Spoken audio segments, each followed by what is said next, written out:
Shalom Bapak Ibu semua yang dikasihi oleh Tuhan Yesus.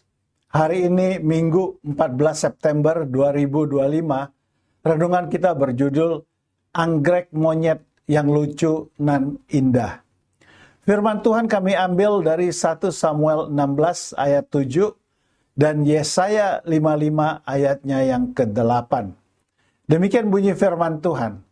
Tetapi berfirmanlah Tuhan kepada Samuel, janganlah pandang parasnya atau perawakan yang tinggi, sebab aku telah menolaknya. Bukan yang dilihat manusia, yang dilihat Allah. Manusia melihat apa yang di depan mata, tetapi Tuhan melihat hati. Yesaya 55 ayatnya yang ke-8. Sebab rancanganku bukanlah rancanganmu, dan jalanmu bukanlah jalanku. Demikian firman Tuhan. Pernahkah Anda mendengar tentang tanaman Dracula simia atau yang juga dikenal dengan nama anggrek monyet? Tanaman ini sangat unik karena bunga-bunganya yang menyerupai wajah monyet. Keunikan dan keindahannya dapat membuat siapapun yang melihatnya terpesona dan jatuh hati terhadap bunga-bunganya. Anggrek monyet tumbuh di tempat yang sangat khusus dan ekstrem, yakni di hutan hujan tropis. Anggrek monyet yang indah dapat bertahan hidup dalam kondisi yang keras. Oleh karenanya, jika dibudidayakan, tanaman ini hanya dapat tumbuh dengan perawatan yang ekstra hati-hati. Jika tidak, tanaman ini kemungkinan besar akan layu dan mati. Seperti anggrek monyet yang membutuhkan kondisi tertentu untuk tumbuh dengan baik, demikian juga kita sebagai umat Tuhan. Kita dipanggil untuk hidup dalam kebenaran, sehingga dapat memunculkan keindahan sejati yang berasal dari hubungan yang erat dengan Tuhan. Kita tidak akan pernah tumbuh jika kita hidup dengan sembarangan dan sesuka hati kita.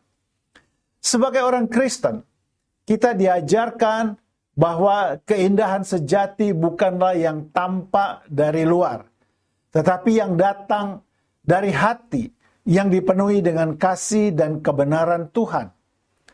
Melalui kejadian di 1 Samuel 16 ayat 7, Tuhan mengingatkan kita bahwa Ia tidak tertarik pada penampilan luar kita, tetapi pada hati kita yang benar-benar berserah dan mengikuti kehendaknya.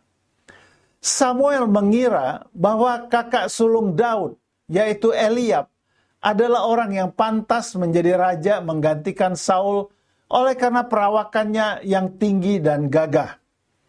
Namun Tuhan menolak semua saudara Daud yang nampak lebih kuat daripada dia. Sebaliknya, Tuhan melihat isi hati Daud dan memilih Daud. Rancangan Tuhan bukanlah rancangan kita, dan jalannya bukanlah jalan kita. Tuhan mungkin membawa kita melalui pengalaman hidup yang sulit dan penuh godaan.